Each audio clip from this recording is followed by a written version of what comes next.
अर्ज न्यूज़ के साथ मैं हूं हमशा हमीद। सबसे पहले अर्ज हेडलाइंस।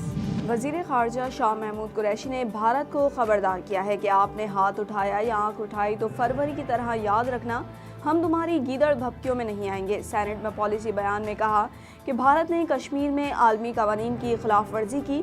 कश्मीर आज भी अक़वाम मुत्तहिदा के एजेंडे पर मुतनाज़ मसला है। भारत पाकिस्तान के खिलाफ झूठा फ्लैग ऑपरेशन कर सकता है, लेकिन हम मकबूजा कश्मीर में भारतीय मज़ालिम बेनकाब करते रहेंगे। भारत और चीन में 50 साल बाद सरहदी झड़पें हुई, जबकि भारत के नेपाल, श्रीलंका और भूटान से भी तनाज़ात हैं। सलामती कौंसिल इंतखाबात में एशिया पैसिफिक ग्रुप की मुशावरत होती है। भारत 2013 से सलामती कौंसिल की रुकनीत की कोशिश कर रहा है। वॉक ओवर हमने नहीं दिया, कोई दे रहा होगा। कराची, घोटकी और लाड़गाना में दहशतगर्दों ने एक बार फिर सर उठा लिया। कराची में वफाकी हुकूमत के गरीबों की इमदाद के लिए शुरू किए गए एहसास प्रोग्राम के दफ्तर पर क्रैकर हमले में एक शख्स हलाक और रेंजर्स एहलकार समेत 8 अफराद जख्मी हो गए। अंदरूनी सिंध घोटकी में रेंजर्स की गाड़ी पर हमले में 2 एहलकार समेत 3 अफराद हलाक हो गए, जबकि लाड़गाना में रेंजर्स चौकी के करीब क्रैकर हमले में कोई जानी नुकसान नहीं हुआ। वज़ीर आला सिंध ने हमलों पर तशवीश का इजहार करते हुए रिपोर्ट तलब कर ली। शोहर से झगड़े के बाद मुजफ्फरगढ़ के इलाके में मुल्तान रोड पर वाक़े चनाब पुल से खातून ने अपने 3 कमसिन बच्चों समेत दरिया चनाब में छलांग लगा दी। रेस्क्यू काम के मुताबिक वाक़े की इत्तला मिलने पर फौरी कार्रवाई करते हुए खातून को डूबने से बचा लिया गया, जबकि बच्चों की तलाश के लिए ऑपरेशन जारी है। ज़राए के मुताबिक मुल्तान के इलाके डबल फाटक की रिहायशी खातून का बैरून मुल्क मुकीम अपने शौहर से फ़ोन पर झगड़ा हुआ था, जिसके बाद इसने बच्चों समेत दरिया में छलांग लगा दी। डूबने वाले बच्चों की उम्रें 1 से 5 साल के दरमियान है और पानी के तेज़ बहाव की वजह से बच्चों की तलाश में मुश्किलात का सामना है। हुकूमत ने बैरून मुल्क नौकरियों से बरतरफ पाकिस्तानी मेहनतकशों को रोजगार देने का फैसला कर लिया। वज़ीर आज़म के मुआविन खुसूसी जुल्फ़ी बुखारी ने ओवरसीज़ पाकिस्तानियों के लिए खुसूसी पोर्टल तैयार करवा लिया। पोर्टल में जिन पाकिस्तानियों की बैरून मुल्क नौकरी ख़त्म हो चुकी है, वो खुद को इस प्लेटफॉर्म पर रजिस्टर करवा सकते हैं। जुल्फ़ी बुखारी ने कहा कि हुकूमत की कोशिश है कि आप दोबारा बाहर मुलाजमत के अहल हो सकें। रजिस्टर ओवरसीज़ पाकिस्तानी हुकूमत की तरफ से माली मदद भी हासिल कर सकेंगे। कौमी असम्बली में कायदे हिज़्ब इख्तिलाफ शहबाज शरीफ का कहना है कि मुल्क की सूरत हाल पर इंतज़ामिया के मफलूज होने से आवाम अज़ियत का शिकार है।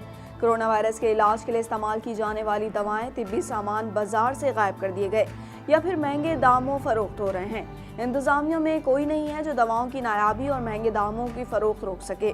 कोरोना वायरस के मरीज में डेक्सामेथासोन दवा के इस्तेमाल की खबर आम होते ही मार्केटों में इसकी ज़ख़ीरा अंदोज़ी शुरू हो गई, जिसके बाद इसके महंगे दामों फरोख्त का इंकशाफ हुआ है। मुल्क भर में अब तक कोरोना से मजीद 64 अफराद इंतकाल कर गए, जिसके बाद अमवात की मजमूई तादाद 3229 हो गई, जबकि नए केसेस सामने आने के बाद मरीजों की तादाद 1,65,062 तक पहुंच गई है। अब तक पंजाब में कोरोना से 1,265 और सिंध में 964 अफराद इंतकाल कर चुके हैं, जबकि खैबर पख्तूनख्वा में 753 अफराद जान भाग हो चुके हैं। इसके अलावा बलूचिस्तान में 99, इस्लामाबाद में 95, गिलगित बल्तिस्तान में 18 और आज़ाद कश्मीर में मोहलिक वायरस से 15 अफराद जान भाग हो चुके हैं। सरगोदा में कोरोना वायरस में मुब्तला 2 डॉक्टर्स इंतकाल कर गए, जिसके बाद जिला भर में अब तक कोरोना से जान भाग होने वाले डॉक्टर्स की तादाद 4 हो गई। तहसील हेडक्वार्टर अस्पताल सलानवाली के साबिक medical superintendent doctor Munawwar Ali Khan और निजी मेडिकल कॉलेज के doctor Irshad Nabi corona virus के बायस इंतकाल कर गए। पाकिस्तान मेडिकल एसोसिएशन के ताज़ियती इजलास में कोरोना वायरस से जान भाग होने वाले डॉक्टर्स को खराज तहसीन पेश किया गया। इलावा जी कोरोना वायरस में मुब्तला डॉक्टर्स और पैरामेडिक्स स्टाफ की जल्द सेहतियाबी के लिए दुआ भी की गई। PIA तैयारा हादसे के 28 दिन बाद सिविल एविएशन अथॉरिटी ने लाहौर के बाद कराची एयरपोर्ट्स के अतराफ में भी इमारतों को तैयारे के लिए ख़तरनाक करार दे दिया। सिविल एविएशन अथॉरिटी ने कराची एयरपोर्ट के अतराफ में कवानीन की खिलाफ वर्जी पर ऊंचाई की हामिल इमारतों के खिलाफ कार्रवाई के लिए हुकूमत सिंध और कराची एयरपोर्ट के डिप्टी मैनेजर सैयद काशिफ शाह और दीगर इदारों से मदद तलब कर ली। सिविल एविएशन अथॉरिटी और मुताल्लिका हुकूमती इदारों को अपने तहफ़्फ़ुज़ात से तहरीरी तौर पर आगाह कर दिया, जबकि एडिशनल चीफ सेक्रेटरी सिंध और स्टेशन कमांडर फैसल बेस और मलीर कैंट को भी अलग मरासले भिजवा दिए गए हैं। मकबूजा कश्मीर में भारतीय फोर्सेस की बर्बरियत ना थम सकी। जिला पुलवामा और शोपिया में मुहासरे की आड़ में मजीद 6 कश्मीरी नौजवानों को शहीद कर दिया। कश्मीर मीडिया सर्विस के मुताबिक भारतीय फोर्सेस ने मुहासरे और सर्च ऑपरेशन की आड़ में ज़िला शोपिया में 4 और ज़िला पुलवामा में 2 नौजवानों को शहीद किया। इस तरह कल से अब तक भारतीय फोर्सेस की बर्बरियत का निशाना बनने वाले कश्मीरी नौजवानों की तादाद 8 हो गई। भारतीय बर्बरियत के खिलाफ एहतजाज करने वालों को मुंतशिर करने के लिए भारतीय फोर्सेस ने आंसू गैस शेलिंग भी किए। चीन ने हिमालय की चोटी के मुतनाज़ मकाम लद्दाख पर झड़प में पकड़े गए 10 भारतीय फौजियों को रिहा कर दिया।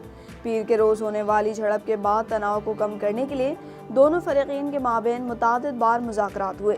भारतीय हुकूमत ने इस बारे में कोई तबसरा नहीं किया। ताहम भारतीय फौज ने अपने बयान में कहा था कि लद्दाख के इलाके वादी गुलवान में लड़ाई के बाद कोई भी भारतीय फौजी लापता नहीं है। वाज़ेह रहे कि पीर के रोज़ होने वाली इस झड़प में कम से कम 20 भारतीय फौजियों के हलाक होने की तस्दीक हुई थी। दूसरी जानिब वज़ारत ख़ारजा के तर्जुमान ने प्रेस ब्रीफिंग में बताया कि चीन ने किसी भी भारतीय फौजी को गिरफ्तार नहीं किया। ऑस्ट्रेलियाई वज़ीर आज़म ने कहा है कि मुल्क में बड़े पैमाने पर मुनज़्ज़म साइबर हमले किए जा रहे हैं। ऑस्ट्रेलियाई वज़ीर आज़म स्कॉट मॉरिसन के मुताबिक रियासती सतह पर जारी मुनज़्ज़म साइबर हमलों में हुकूमत और इदारों को निशाना बनाया जा रहा है। साइबर हमले वसी पैमाने पर हैं, जिसमें तमाम सरकारी इदारों को निशाने पर लिया गया, जबकि लाजमी सर्विस और बिजनेस को भी निशाना बनाया गया है।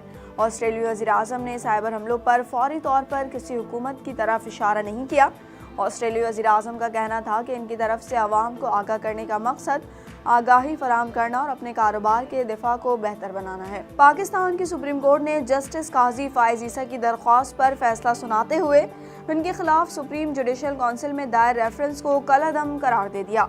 सुप्रीम कोर्ट के 10 रुकनी बेंच ने सदारती रेफरेंस से मुतालिक दरख्वास्तों पर सुबह फैसला महफूज किया था, जिसे सुना दिया गया है। अदालत ने समाअत के मौके पर दरख्वास्त गुजार जस्टिस काजी फाइज ईसा के वकील मुनीर ए मलिक के दलाइल मुकम्मल होने के बाद मामले पर फैसला महफूज किया था। समाअत से पहले वफाक के वकील फरोग नसीम ने FBI की दस्तावेज लिफाफे में अदालत में जमा करा दी थी, जिस पर बेंच के सरबराह ने रिमार्क्स दिए कि जज अभी इस लिफाफे का जायजा नहीं लेते और ना ही कोई ऑर्डर पास करेंगे, क्योंकि दरख्वास्त गुजार की अहलियत तमाम दस्तावेज रिकॉर्ड पर ला चुकी। अर्ज न्यूज़ से फिल वक्त इतना ही। मजीद खबरों से बाखबर रहने के लिए हमारा YouTube चैनल सब्सक्राइब करें।